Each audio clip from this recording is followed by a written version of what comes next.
Welcome back, Camden Catholic. Oh, man. First flip in a little while, right? So, thank you for participating in that checking for understanding activity today. I have full confidence that we're going to do very, very well in these midterms. But let's pick back up what we left off on, okay? So, go ahead and write these two names down because we're going to be talking about these two guys and their impacts on different civilizations right now, all right? So, first guy, his last name is Cortez, Cortes, okay? And then the next guy's last name is Pizarro, Pizzaro, okay? Pizarro. Now we're going to talk about how they impacted the natives as well. So we already talked about Columbus and how he impacted the Taino people, right? And how he brought a lot of disease with him and he had no idea. But then also how he was pretty ruthless with how he was going to rule over them, brought several of them back as gifts to Ferdinand and Isabel, and how the Spanish Inquisition was a big contributor to the reasons why the conquistadors were so particular about shoving Christianity onto the natives. Hi, Shane Gallagher. All right, anyway, so, but moving forward, though, all right, a lot of different stuff, okay? Now, let's keep going, though. Remember the big advantages the conquistadors had was the guns, the cannons, the horses, and also the three diseases they carried with them was the measles, the smallpox, the influenza, okay? Now, 90% of the people in the Caribbean are going to die from these diseases, and let's keep on moving forward. So, now, the Spanish are going to be told by a lot of different people, particularly other natives in the Caribbean, that there's a huge deposit of gold in Mexico. All right, now, this is mainly because there is a huge civilization that existed out in Mexico.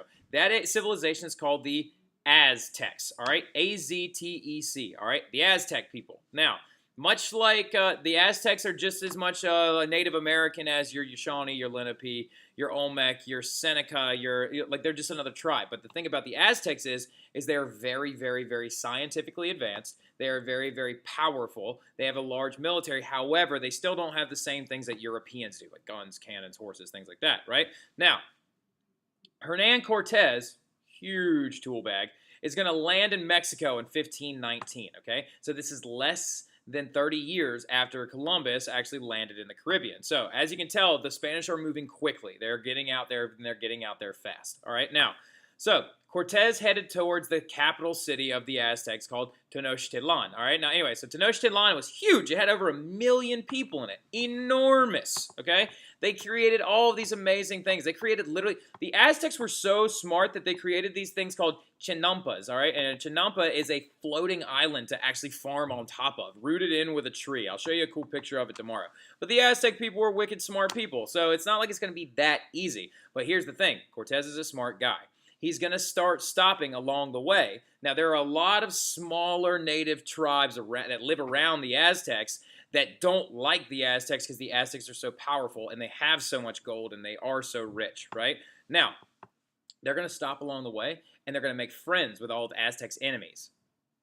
They come into play a little bit later, but don't forget that, okay? So Cortez was a straight-up snake, okay? So much to the point that we talked about with this in some of the classes that we had, right? So Cortez was so bad that he actually even wrapped up several people that were infected with smallpox, lots of people that were infected with smallpox, and he gave these smallpox-infected blankets to the Aztecs as gifts. He's not a nice person, all right? Anyway, now, there we go. So, there's a guy that lives and rules over the Aztecs, right? And that guy's name is Montezuma, okay? So, Montezuma, or is Monte or Mocte? I think it's Monte. It's actually Montezuma, not with a C, it's with an N.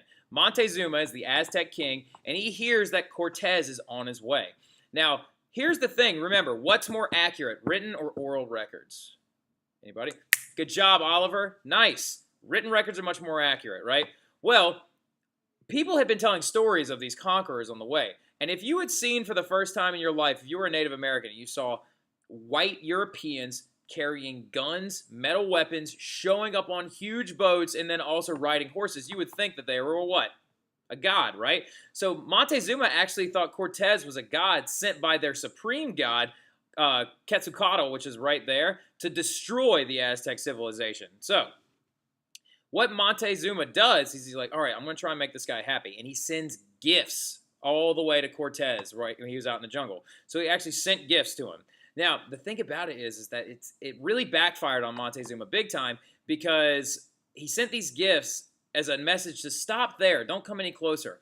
Well, Cortez had actually been lost and couldn't find the Aztec capital. But when the guy showed up with the gifts, he just followed him back. All right, so anyway, so Cortez is going to take the gifts, but he's going to go anyway. All right, and when he gets there, Montezuma is going to welcome him with open arms, right?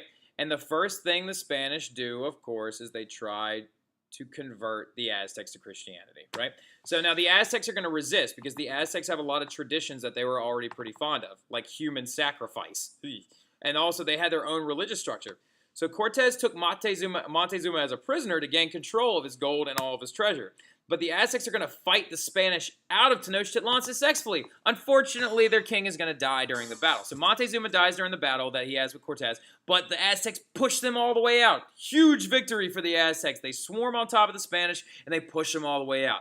However, though, Cortez survived the battle, and he went all the way back and made his allies that he had made. So remember he talked to all those natives early on?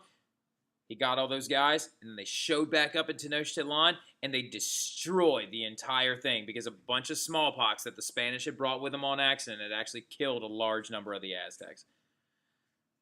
The natives just can't win, can they? I mean, ugh, God. So this right here is a picture, actually, of the Spanish destroying Tenochtitlan. So remember, these are the Aztecs that were destroyed by the Spanish. Now, following this conquest, the Spanish are going to then go to the Mayas in Guatemala and destroy them as well. And this right here is them pulling down a religious statue. Who is this standing right there? It's a Franciscan friar, right? He is a priest. He's a Catholic priest. So as you can see, the Spanish felt with their Spanish Inquisition and with the backing of the Catholic Church that they were allowed to destroy these religious monuments and also destroy the people that would refuse to convert. So this is a very chaotic time for the faith itself because the people were trying to force this Christianity onto the natives. Big problem. Now, anyway, so let's keep on going.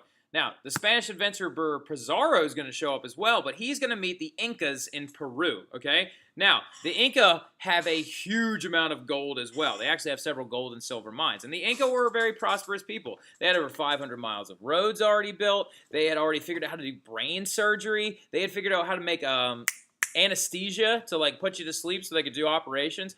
Like, the Incas are a very, very powerful people, but they didn't discover how to, like, make metal out of iron and things like that. Mainly just because there's not a lot of it in South America. Now, they want to go and claim the treasure of the Inca. However, the Inca are low in numbers because they had just fought a civil war with each other. And so they were very, very low in numbers, but Pizarro shows up anyway. And then this guy down here in the bottom right corner, his name is King Atahualpa. Now, anyway, so King Atahualpa was actually going to refuse Christianity. And he's like, look, Pizarro, I hear you're a lot like this guy Cortez, and I need you to back off, and I need you to go home. We can trade, but I don't want your faith. And so Pizarro decides to take... Oh, wow, I misspelled his name earlier on. P-I-Z-A-R-R-O, not P-I-Z-Z-A-R-O.